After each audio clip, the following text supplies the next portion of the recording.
Tumekuja hapa mahakamani kwa kesi mbili. Mosi, kuna kesi ya mwenyekiti Tundu Antipas Lissu inakaribia kuanza, na kuna kesi dhidi yetu viongozi wa chama tukitakiwa kukamatwa kwa kile kinachoitwa kukiuka amri ya mahakama. Kwa kesi zote mbili zinatakiwa kuendelea hapa mahakamani. Muda huu ndo tunasubiri kuingia kuanza kesi. Sasa kuna tukio limetokea, tumeona tuwaite tuwa brief. Tumetaarifiwa kwamba makamu mwenyekiti wa chama Mheshimiwa John Heche, wakati anaingia kwenye geti la mahakamani muda mchache uliopita, amechukuliwa na polisi na wameondoka naye.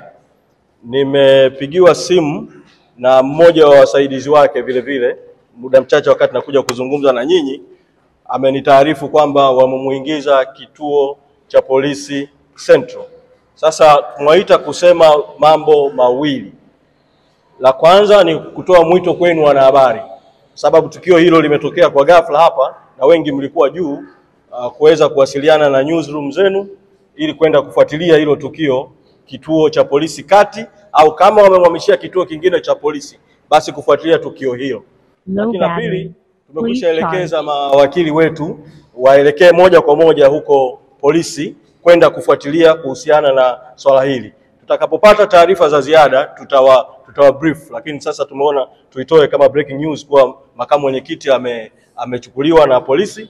Na mimi mwito wangu polisi, rai yangu kwao, naamini hawajasema sababu kwa sababu tukio la ghafla kabla hata kuijua sababu, lakini mtakumbuka kwamba idara ya uhamiaji ilitoa taarifa kwa umma ikidai kwamba makamu mwenyekiti alikwenda nje ya nchi kinyume na utaratibu, taarifa ambayo haikuwa ya kweli. Sasa inawezekana kabisa kukamatwa kwake kunaweza kukawa kunahusiana na taarifa hiyo. Kama kukamatwa kwake kunahusiana na taarifa hiyo, ni jambo la kusikitisha sana polisi kutumia taarifa isiyokuwa ya kweli ya uhamiaji kumkamata. Mimi ninafahamu kwamba kulikuwa tayari kuna njama huko nyuma ya kutafuta namna ya kutukamata viongozi kabla ya tarehe 29 mwezi Oktoba. Kwa vitatumika visingizio mbalimbali.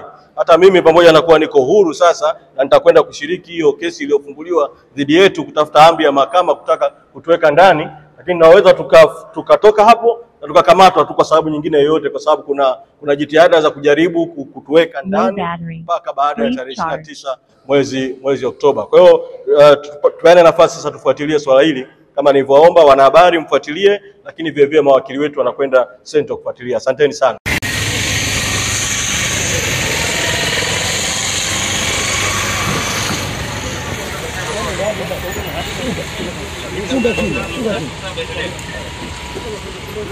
Nani pada kule?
Nani pada kule?